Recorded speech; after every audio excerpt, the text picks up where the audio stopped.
Welcome वाली video में Nifty bank Nifty दोनों का एनालिसिस देख लेते हैं मंडे के लिए कि मंडे किस डायरेक्शन में मूव आ सकता है, क्या इंपॉर्टेंट लेवल्स होगी, हम कैसे ट्रेड प्लान कर सकते हैं और नेक्स्ट वीक के लिए भी क्या प्लान होना चाहिए। जिनके पास क्वांटिटीज होल्ड है या फिर पोजिशनली किसी ने ट्रेड बनाया तो नेक्स्ट वीक क्या हो सकता है, क्या किसी सपोर्ट के ऊपर है, हम ऊपर जा सकता है या फिर सपोर्ट ब्रेक हो सकता है। सभी चीज़ें डिस्कस करेंगे, लेकिन उससे पहले देख लेते हैं फ्राइडे के लिए क्या एनालिसिस किया था। देखिए फ्राइडे का मार्केट देखोगे, उससे एक दिन पहले एक्सपायरी का दिन आपको पता है एक बड़ी रैली मार्केट ने कर दी थी 400 पॉइंट प्लस की। और फ्राइडे के लिए क्लियर एनालिसिस था कि मार्केट में ओपनिंग के बाद ऊपर जाता भी है तो भी कॉल मत लेना, मार्केट को एक बार नीचे आने दो और उसके बाद यहाँ पे हम अगर सेटअप कोई बनता है तो बाइंग करेंगे। ठीक है, ये हमारा क्लियर एनालिसिस था। अब देखिए यहाँ पे सेल क्यों नहीं किया जा सकता, हमें पता तो था कि मार्केट यहाँ से रिट्रेस कर सकता है, क्या सेल नहीं किया जा सकता था। सेलिंग इसलिए नहीं की जाती है इतने स्ट्रांग मूव में, क्योंकि अगर मार्केट ज़्यादा स्ट्रांग है तो ये थोड़ा सा ही नीचे आएगा, थोड़ा सा ही रिट्रेस करेगा, दो चार कैंडल ऊपर चला जाएगा, कभी कभी ज़्यादा रिट्रेसमेंट। अब अगर हम यहाँ पे पुट ले भी लेते और मार्केट एक दो कैंडल रिट्रेस करके ऊपर आता तो क्या होता है, एसएल जाता है। इसलिए मैंने कहा था कि मैं सेलिंग तो नहीं करने वाला हूँ, कोई सेटअप बनता है नीचे तो बाइंग करूंगा। अब सेटअप कहाँ बना, देखिए यहाँ पे एक बहुत अच्छा सेटअप था। मार्केट नीचे नीचे आया, पहले इसमें सिर्फ ग्रीन कैंडल बनाई यहाँ से, मतलब कोई सेटअप नहीं था। फिर ट्राई किया और यहाँ पे देखिए अब डबल बॉटम एक बनाया, डबल बॉटम का ब्रेकआउट देते हुए एक मोमेंटम दिया है। जिन्होंने भी यहाँ ट्रेड लिया होगा 1:3 के आसपास के टारगेट मिले होंगे। पर्सनली मैं ट्रेड यहाँ पे नहीं ले पाया, रीज़न ये था कि यहाँ पे मैं थोड़ा सा वेट कर रहा था। मतलब मार्केट ने डबल बॉटम बनाया, उसके बाद मैं वेट कर रहा था कि चलो थोड़ा बहुत सस्टेन करे यहाँ पे, थोड़ा मुझे कॉन्फिडेंस ज़्यादा आता तो मैं यहाँ पे वो सस्टेन का वेट कर रहा था। लेकिन मार्केट ने क्या किया ना, ब्रेकआउट से के साथ ही सीधा सीधा निकल गया। इस वजह से मेरी एंट्री तो नहीं हो पाई, लेकिन बहुत से लोगों ने यहाँ पे एंट्री ली है। जिस तरीके से मुझे यहाँ पे मैसेज स्क्रीनशॉट्स आए हैं, जिन्होंने जिन्होंने एनालिसिस देखा था कि गिरने के बाद कुछ सेटअप बनने दो। ठीक है, देखिए इस तरीके से भी एक ब्रेकआउट जैसा बना, आप देख सकते हो कि नीचे गया गया गया एक ब्रेकआउट, और डबल बॉटम जैसा भी यहाँ पे एक था ब्रेकआउट।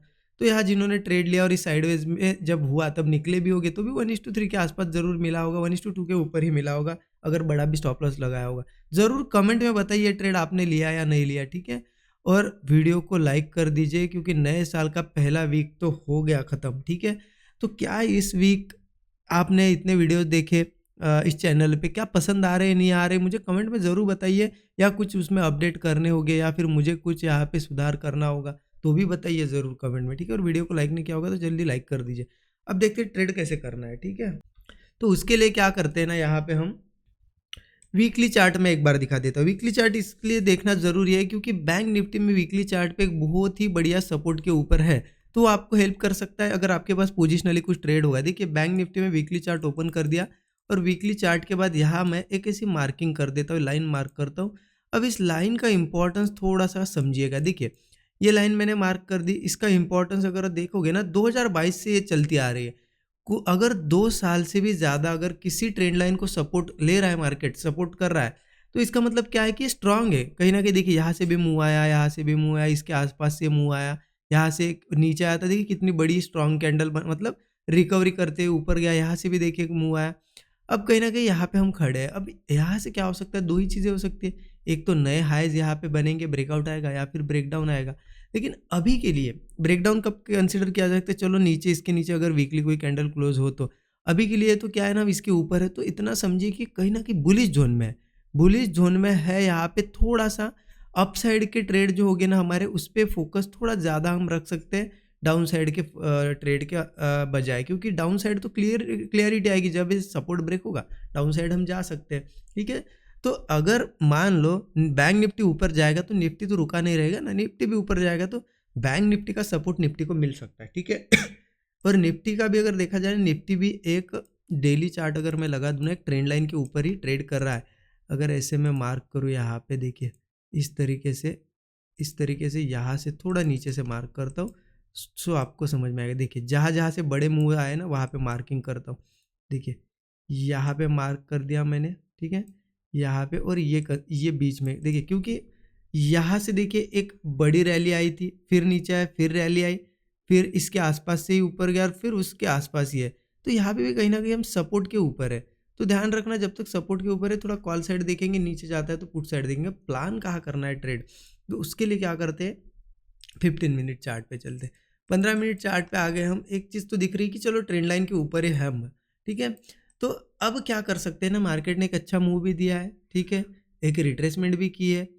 अब मार्केट अगर फ्लैट वगैरह ओपन होता है तो कहीं ना कहीं सेलिंग यहाँ करना थोड़ा रिस्की रहेगा, क्योंकि अच्छा मूव आया है, हो सकता है और थोड़ा रिट्रेसमेंट दिखाए, तो इसको सेलिंग मत समझ लेना, क्योंकि सेलिंग मुझे लगता है कि कहीं ना कहीं ट्रेंड लाइन के नीचे करेंगे ना तो अच्छा रहेगा। मतलब 23,680 का एक लेवल पकड़ लीजिए, ठीक है, 23,680। अगर मार्केट मंडे के दिन गैप डाउन या कुछ हो जाए 23,680 के नीचे तो ठीक है, सेलिंग वाला मार्केट रहेगा, क्योंकि सपोर्ट के नीचे गैप डाउन होता है। तो अगर यहाँ से भी जाता है तो हम क्या करेंगे ना, 23,680 के बाद सीधा तो ले नहीं सकते ट्रेड इतने दूर से, अगर नीचे आ रहा है या गैप डाउन भी हो रहा है, हमें वेट करना पड़ेगा, फिर कोई ना कोई अच्छा खासा कंसोलिडेशन करे, ब्रेकडाउन मिले, तब हम पुट ले सकते हैं, ठीक है। इसके अलावा तो यहाँ अगर फ्लैट ओपन हो और थोड़ा बहुत नीचे आता है तो अच्छा होगा, नीचे आए एक सपोर्ट क्रिएट करे, और ये सपोर्ट क्रिएट करने के बाद सपोर्ट ब्रेक ना हो, ऊपर ब्रेकआउट दिया, फिर चलो ब्रेकडाउन जैसा दिखाए और ब्रेकडाउन फेल हो जाए, ऐसे में हम यहाँ पे एंट्री कर लेंगे कॉल में, ठीक है। हाँ, गैप अप भी होता है थोड़ा तो भी कोई दिक्कत नहीं, अगर छोटा मोटा गैप अप होता है, ठीक है, गैप अप होता है तो ध्यान रखना गैप अप के बाद करता क्या है, क्योंकि गैप अप के बाद मुझे लगता है कि थोड़ा नीचे आएगा ना, इस लो से भी नीचे आएगा तो एक बहुत अच्छा सेटअप होगा, ठीक है। नीचे आता है, थोड़ा रिट्रेस करता है और फिर यहाँ कुछ बनाता है तो एक अच्छा सपोर्ट ले लेगा मार्केट। हाँ, एक चीज़ हो सकती है, गैप अप हुआ थोड़ा नीचे और फटाक से अगर थोड़ा एक दो कैंडल के अंदर अंदर ही अगर दो तीन कैंडल में हाई ब्रेक होता है तो हम यहाँ पे भी एंट्री ले सकते हैं, लेकिन क्या होगा, मार्केट यहाँ से अगर जाएगा ना तो इस हाई के ऊपर एक बार तो निकलने की कोशिश करें, छोटे टारगेट के लिए ले सकते हैं ट्रेड, अदरवाइज तो ट्रेड नीचे आएगा, थोड़ा बहुत कंसोलिडेट करके जब ब्रेकआउट आएगा तभी अच्छा बनेगा, ठीक है, क्योंकि अल्टीमेटली तो हम बुलिश जोन में है। अब ऊपर जाता भी है तो टारगेट क्या रखना है, देखिए 24,350 के आसपास एक मुझे रेजिस्टेंस दिखाई दे रहा है, 24,350 के आसपास हमें यहाँ से कहीं से भी हम कॉल में अगर एंट्री लेते हैं तो एक टारगेट हमें देखने को मिलेगा। 350 के बाद 24,390 के आसपास भी एक रेजिस्टेंस है, क्योंकि अगर सीधा बड़ा गैप अप वगैरह होता है तो 390 वगैरह के आसपास एक रेजिस्टेंस को फेस कर सकते हैं, क्योंकि ऑब्वियस सी चीज़ें, नीचे इतना ऊपर आया है, थोड़ा रिट्रेस किया और गैप अप होगा और यहाँ पे रेजिस्टेंस बनाएगा तो होल्ड करके थोड़ा नीचे वगैरह भी आ सकता है, तो ये 390 वगैरह के आसपास तो हमें देखना है, रेजिस्टेंस है, तो मुझे नहीं लगता इतना बड़ा गैप अप होगा, यहाँ के बीच में होता है तो एक बहुत अच्छा ट्रेड हमें मिल जाएगा, ठीक है। तो क्लियर हो गया। बैंक निफ्टी, सॉरी निफ्टी में क्या करना है, 680 के वगैरह नीचे जब जाएगा ना तभी पुट ले सकते हैं, इस जोन में तो कॉल वाला ही थोड़ा हम सोच रखेंगे, नीचे जाता भी है तो फिर मैं अवॉइड कर दूंगा, ठीक है। और ऊपर ओपन होता है तो थोड़ा नीचे आए और फिर ऊपर निकले, क्लियर है ये चीज़, और ये रेजिस्टेंस हमारे टारगेट हो गए। ओके, निफ्टी का हो गया क्लियर। चलो बैंक निफ्टी का देख लेते हैं। बैंक निफ्टी का भी मैं 15 मिनट चार्ट ओपन कर देता हूँ। फिर देखिए यहाँ पे भी कितनी बढ़िया हैमर बनी थी ना, अब इसके ऊपर ही हम, लेकिन एक चीज़ यहाँ पे दिखाई दे रही है कि मार्केट अगर यहाँ से ऊपर गया तो यही कहीं से निकल जाना चाहिए था, ये नीचे नीचे आया है ना, बहुत ज़्यादा नीचे आया है, तो इसका चांसेस हो जाते हैं कि नीचे नीचे अगर ज़्यादा आता है तो ये सपोर्ट ब्रेक हो, है ना। तो इसीलिए अब जब तक सपोर्ट के ऊपर है हम, ठीक है मतलब मुझे तो लगता है, देखिए हम यहाँ पे अच्छा सपोर्ट है, जहाँ पे मार्केट ने होल्ड किया है ना, यहीं पे एक अच्छा सपोर्ट है 50,940 का। तो एनालिसिस के हिसाब से तो मुझे लगता है यहीं पे ओपनिंग होनी चाहिए, यही ओपनिंग होती है बहुत बढ़िया होगा, अगर यही कहीं ओपन होता है और यही कहीं से कंसोलिडेट वगैरह करके ब्रेकआउट देता है, या फिर चलो थोड़ा सा ऊपर भी ओपन हुआ चलेगा, हमें कोई दिक्कत नहीं, ऊपर ओपन हुआ थोड़ा बहुत रिट्रेस किया, सपोर्ट बना, क्योंकि यहाँ सपोर्ट ले लिया है ऑलरेडी मार्केट ने, गैप अप होता है और कहीं सपोर्ट बनाता है और होल्ड करके ब्रेकआउट देता है तो कॉल हम लेंगे। यहाँ पे टारगेट मुझे एक 51,000, मतलब देखिए सिंपल सी चीज़ें बताता हूँ मैं आपको, यहाँ पे 51,550 के आसपास एक रेजिस्टेंस है, मतलब मार्केट अगर यहाँ से जाएगा ना तो ये यहाँ पे जितने लोगों के स्टॉप लॉस है उनको एक बार हिट करने की कोशिश करेगा, तो 550 600 वगैरह तो एक बार हमें निकलते हुए दिख सकता है, मार्केट इसके भी ऊपर जा सकता है, गैप अप वगैरह भी होता है तो एक सपोर्ट बनने दो। अगर 940 के नीचे जाता है ना थोड़ी दिक्कत हो जाएगी, फिर धीरे धीरे मुझे लगता है कि ये सपोर्ट तक आएगा, इस सपोर्ट पे देखेंगे, क्योंकि पहले भी सपोर्ट लिया है, वापस से इस सपोर्ट के ऊपर ये सपोर्ट लेवल आप पकड़ लीजिए 700 की पकड़ लीजिए, ठीक है, 50,700 के आसपास सपोर्ट है।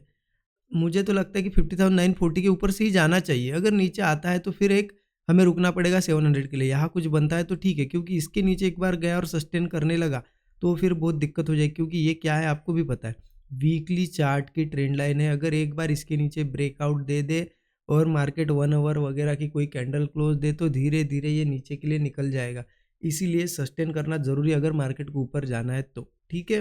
तो क्लियर हो गया बैंक निफ्टी का भी। कहीं ना कहीं फ्लैट या गैप अप होता है तो थोड़ा रिट्रेसमेंट के बाद हमें बुलिश ट्रेड ही मिल सकता है।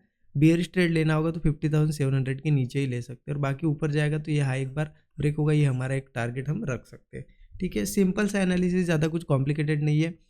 मंडे यहाँ पे और बाकी कुछ रहता है तो मैं मेंटरशिप ग्रुप में, स्टूडेंट ग्रुप में शेयर कर दूंगा। ठीक है, बाकी वीडियो अच्छा लगा तो ज़रूर कमेंट में बताइएगा सभी लोग। Thank you so much everyone.